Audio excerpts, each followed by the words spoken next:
नमस्कार। भारतवाणी से मैं कविता स्वागत करती हूँ आप सबका श्रीमद् अध्यात्म रामायण संपूर्ण पाठ के अंतर्गत युद्ध कांड से दशम सर्ग में। आज के सर्ग में रावण चिंतित हो अपनी विजय हेतु अब एक यज्ञ कर रहा है, लेकिन हम सब जानते हैं कि इस यज्ञ का भी होने वाला है विध्वंस। तो चलिए प्रारंभ करते हैं आज का पाठ। श्री महादेव उवाच। सविचार्य सभामध्ये राक्षसैः सह मन्त्रिभिः निर्ययौ ये वसिष्ठास्तैराक्षसैः सह राघवं शलभैर्युक्तः प्रज्वलन्तमिवानलं ततो रामेण निहताः सर्वे ते राक्षसा युधि स्वयं रामेण निहतस्तीक्ष्णबाणेन वक्षसि व्यथितस्त्वरितं लङ्कां प्रविवेश दशानन दृष्ट्वा रामस्य बहुशः पौरुषं चाप्यमानुषं रावणो मारुतेश्चैव शीघ्रं शुक्रान्तिकं ययौ नमस्कृत्य दशग्रीवः शुकं प्राञ्जलिरब्रवीत् भगवन् राघवेणैवं लङ्काराक्षसयूथपैः विनाशिता महादैत्या निहताः पुत्रबान्धवाः कथं मे दुःखसन्दोहस्त्वयि तिष्ठति सद्गुरौ इति विज्ञापितो दैत्यगुरुः प्राह दशाननं होमं कुरु प्रयत्नेन रहसि त्वं दशानन यदि विघ्नो न चेद्धोमे तर्हि होमानलोत्थितः महान् रथश्च वाहश्च चापतूणीरसायकाः संभविष्यन्ति तैर्युक्तस्त्वमजेयो भविष्यसि। तो श्री महादेव जी पार्वती जी को कथा सुनाते हुए कहते हैं कि हे पार्वती, कुंभकर्ण और मेघनाद के मारे जाने पर रावण वास्तव में बहुत चिंतित हो गया है और सभा में अपने राक्षस मंत्रियों के साथ विचार कर पतंग जिस प्रकार अन्यान्य पतंगों के साथ प्रज्वलित अग्नि पर गिरता है, उसी प्रकार बचे खुचे राक्षसों को लेकर रघुनाथ जी के पास चला। किंतु श्री रामचंद्र जी ने उन समस्त राक्षसों को फिर से युद्ध में मार डाला और स्वयं रावण भी हृदय में भगवान राम का तीक्ष्ण बाण लगने से व्याकुल हो तुरंत लंका में लौट आया। अब भगवान राम और हनुमान जी के बहुत से अतिमानुष पौरुष देखकर रावण अतिशीघ्रता से शुक्राचार्य जी के पास गया और उन्हें नमस्कार कर वह हाथ जोड़कर कहने लगा, भगवान राम ने समस्त राक्षस यूथपों के सहित लंकापुरी नष्ट कर दी है और जितने बड़े बड़े दैत्य और मेरे बंधु बांधव थे वे सब मार डाले हैं। आप जैसे सद्गुरु के रहते हमें ये महान दुख क्यों देखना पड़ रहा है। तो रावण के इस प्रकार प्रार्थना करने पर दैत्य गुरु शुक्राचार्य जी ने उससे कहा, हे दशानन, तुम जैसे हो सके वैसे किसी एकांत देश में हवन करो। यदि तुम्हारे हवन में कोई विघ्न न हुआ तो उस होमाग्नि से एक बहुत बड़ा रथ, घोड़े, धनुष, तरकश और बाण उत्पन्न होंगे। उन्हें पाकर तुम अजेय हो जाओगे। मेरे दिए हुए मंत्रों को ग्रहण करो और इनसे तुरंत जाकर हवन करो। गृहाण मंत्रान् मद्दत्तान् गच्छ होमं कुरु द्रुतम् इत्युक्तस्त्वरितं गत्वा रावणो राक्षसाधिपः गुहां पातालसदृशीं मन्दिरे स्वे चकारः लंका द्वारकपाटादिबद्ध्वा सर्वत्र यत्नतः होमद्रव्याणि सम्पाद्य यान्युक्तान्याभिचारिके गुहां प्रविश्य चैकान्ते मौनी होमं प्रचक्रमे। उत्थितं धूममालोक्य महान्तं रावणानुजः रामाय दर्शयामास होमधूमं भयाकुलः। पश्य रामदशग्रीवो होमं कर्तुं समारभत। यदि होमः समाप्तः स्यात् तद्दाजेयो भविष्यति। अतो विघ्नाय होमस्य प्रेषयाशु हरीश्वरान्। तथेति रामः सुग्रीवसम्मतेनाङ्गदं कपिं हनुमत्प्रमुखान् वीरानादिदेश महाबलान् प्राकारं लङ्घयित्वा ते गत्वा रावणमन्दिरम्। दशकोटयः प्लवङ्गानां गत्वा मन्दिररक्षकान् चूर्णयामासुरश्वांश्च गजांश्च न्याहनन् क्षणात्। तो शुक्राचार्य जी के इस प्रकार कहने पर राक्षस राज रावण ने तुरंत ही जाकर अपने महल में एक पाताल के समान गंभीर गुहा तैयार कराई और बड़ी सावधानी से लंका के सब द्वारों के फाटक आदि बंद करा दिए तथा शास्त्रों में अभिचार कर्मों की जो हवन सामग्रियां बताई गई हैं वे सब एकत्रित की और गुहा में घुसकर एकांत में मौनावलंबन पूर्वक होम करने लगा। तब रावण के छोटे भाई विभीषण ने बड़ा भारी धुआं उठते देख अति भयभीत हो उसे श्री रामचंद्र जी को दिखाया और कहा, हे राम देखिए, दशशीष ने हवन करना आरंभ किया है। यदि यह हवन निर्विघ्न समाप्त हो गया तो वह अजेय हो जाएगा। अतः इसमें विघ्न डालने के लिए शीघ्र ही वानर सेनापतियों को भेजिए।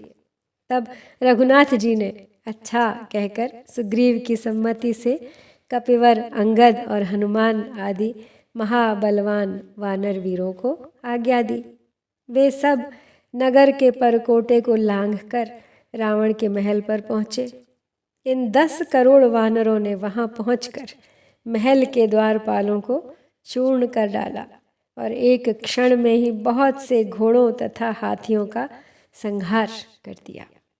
ततश्च सर्मानां प्रभाते हस्तसंज्ञया विभीषणस्य भार्या सा होमस्थानमसूचयत्।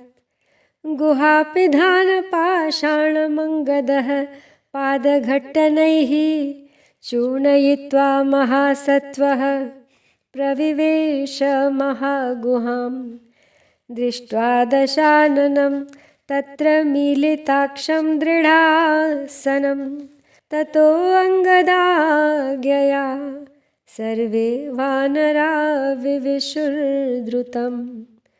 तत्र कोलाहलं चक्रुस्ताडयन्तश्च सेवकान् संभारांश्चक्षिपुस्तस्य होमकुण्डे समन्ततः। स्रुवमाच्छिद्य हस्ता च रावणस्य बलादृशा तेनैव संजघानाशु हनुमान् प्लवगाग्रणीः। घ्नन्ति दन्तैश्च काष्ठैश्च वानरास्तमितस्ततः न जहौ रावणो ध्यानं हतोऽपि विजिगीषया। अब इस प्रकार लंका में रात भर बड़ा भारी कोलाहल मचा रहा।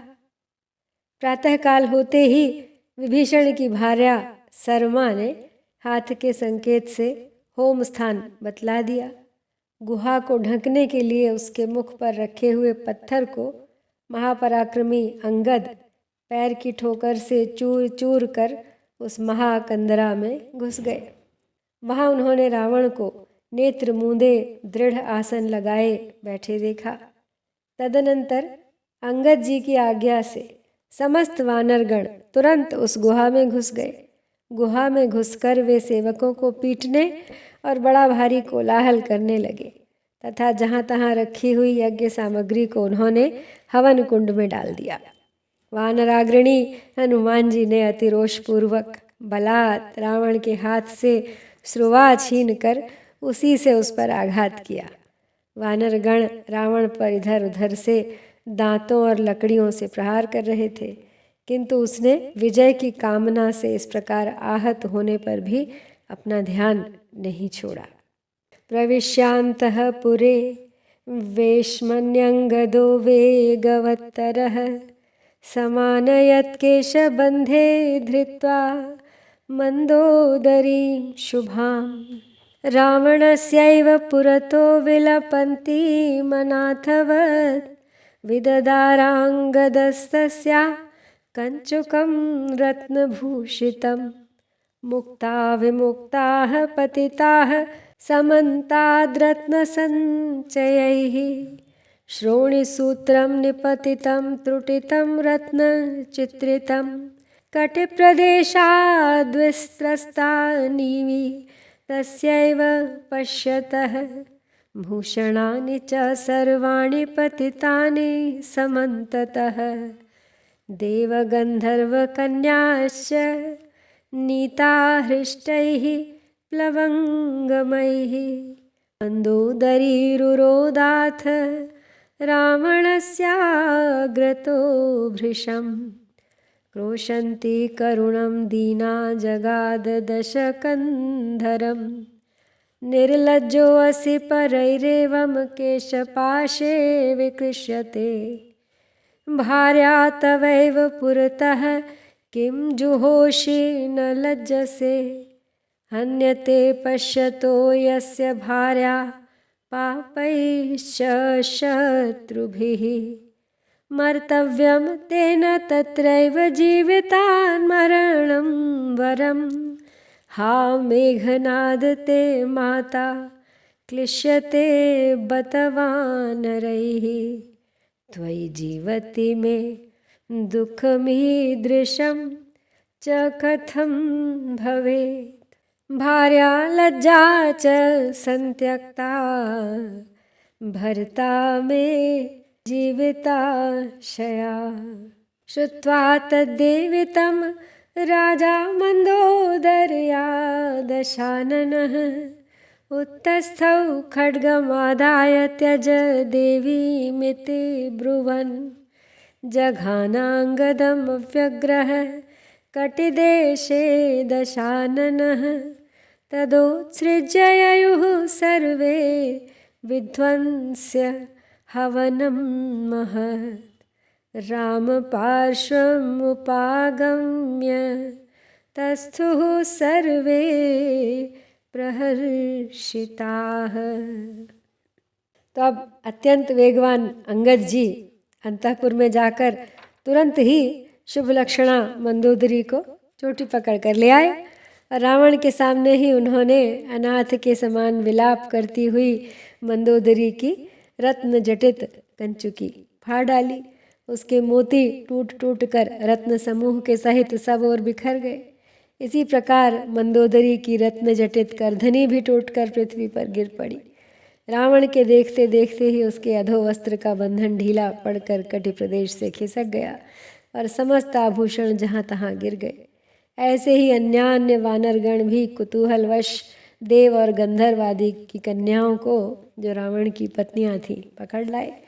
तब मंदोदरी रावण के सामने अत्यंत विलाप करने लगी और करुणावश अति दीन होकर रावण से कहने लगी, अहो तुम बड़े निर्लज्ज हो, तुम्हारे सामने ही शत्रुगण तुम्हारी भार्या को चोटी पकड़कर खींच रहे हैं और फिर भी तुम हवन कर रहे हो।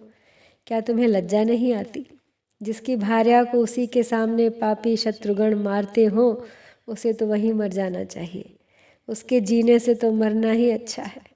हाँ मेघनाद, आज तेरी माता वानरों के हाथों में पड़कर क्लेश पा रही है। बेटा तेरे जीते रहने पर मुझे यह दुख क्यों देखना पड़ता? मेरे पति ने तो अपना जीवन बचाने के लिए अपनी स्त्री और लज्जा से भी मुंह मोड़ लिया है। तो मंदोदरी का अब ये विलाप सुनकर राक्षस राज रावण हाथ में खड्ग लेकर आया। अरे देवी को छोड़ो, यूं कहता हुआ उठा। रावण ने उठते ही अंगद जी की कमर में प्रहार किया। तब समस्त वानरगण उसका महायज्ञ विध्वंस कर वहाँ से चल दिए और सब के सब अति प्रसन्न हो रघुनाथ जी के पास आकर उपस्थित हो गए। रावणस्तु ततो भार्यामुवाच परिसान्त्वयन् दैवाधीनमिदं भद्रे जीवता किं न दृश्यते त्यज शोकं विशालाक्षी ज्ञानमालम्ब्य निश्चितम् अज्ञानप्रभवः शोकः शोको ज्ञानविनाशकृत् अज्ञानप्रभवाहन्धिः शरीरादिषु अवनात्मसु तन्मूलः पुत्रदारादिसम्बन्धः संसृतिस्ततः हर्षशोकभय क्रोधलोभमोहस्पृहादयः अज्ञानप्रभवा ह्येते जन्ममृत्युजरादयः आत्मा तु केवलं शुद्धो व्यतिरिक्तो ह्यलेपकः आनन्दरूपो ज्ञानात्मा सर्वभावविवर्जितः न संयोगो वियोगो वा विद्यते केनचित् सतः एवं ज्ञात्वा स्वमात्मानं त्यज शोकम् अनिन्दिते इदानीमेव गच्छामि हत्वा रामं सलक्ष्मणम् आगमिष्यामि नो चेन्मां धारयिष्यति सायकैः श्रीरामो वज्रकल्पैश्च ततो गच्छामि तत्पदम् तदा त्वया मे कर्तव्या क्रिया मच्छासनात् प्रिये सीतां हत्वा मया सार्धं त्वं प्रवेक्ष्यसि पावकम्। तब रावण अपनी भार्या मंदोदरी को ढाढ़स बंधाते हुए बोला, हे कल्याणी, ये सुख दुख आदि सब दैव के अधीन है। जीता हुआ प्राणी क्या नहीं देखता।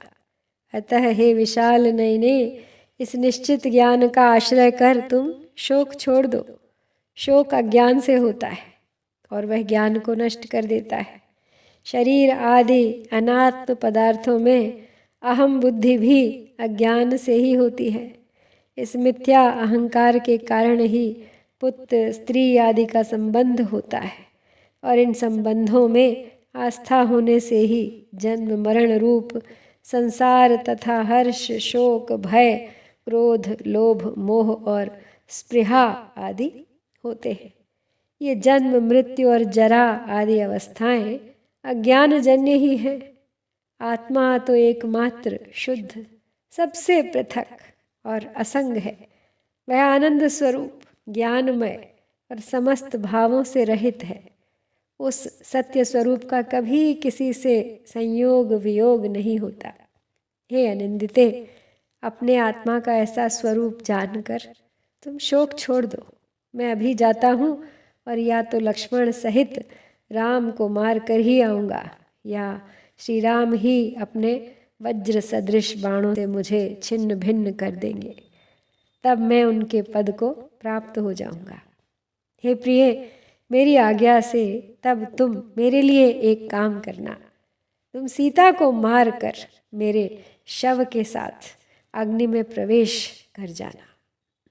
एवं श्रुत्वा वचस्तस्य रावणस्याति दुःखिता उवाच नाथ मे वाक्यं शृणु सत्यं तथा कुरु शक्यो न राघवो जेतुं त्वया चान्यैः कदाचन रामो देववरः साक्षात् प्रधानपुरुषेश्वरः मत्स्यो भूत्वा पुरा कल्पे मनुं वैवस्वतं प्रभुः ररक्ष सकलापद्भ्यो राघवो भक्तवत्सलः रामः कूर्मो अभवत् पूर्वं लक्षयोजनविस्तृतः समुद्रमथने पृष्ठे दधार कनकाचलं हिरण्याक्षो अतिदुर्वृत्तो हतो अनेन महात्मना क्रोडरूपेण वपुषा क्षोणीमुद्धरता क्वचित् त्रिलोककण्टकं दैत्यं हिरण्यकशिपुं पुरा हतवान् नारसिंहेन वपुषा रघुनन्दनः विक्रमस्त्रिभिरेवासौ बलिं बद्ध्वा जगत्त्रयम् आक्रम्यादात् सुरेन्द्राय भृत्याय रघुसत्तमः राक्षसाः क्षत्रियाकारा जाता भूमेर्भरावहाः तान् हत्वा बहुशो रामो भुवं जित्वा ह्यदान्मुनेः स एव साम्प्रतमजातो रघुवंशे परात्परः भवदर्थे रघुश्रेष्ठो मानुषत्वम् उपागतः।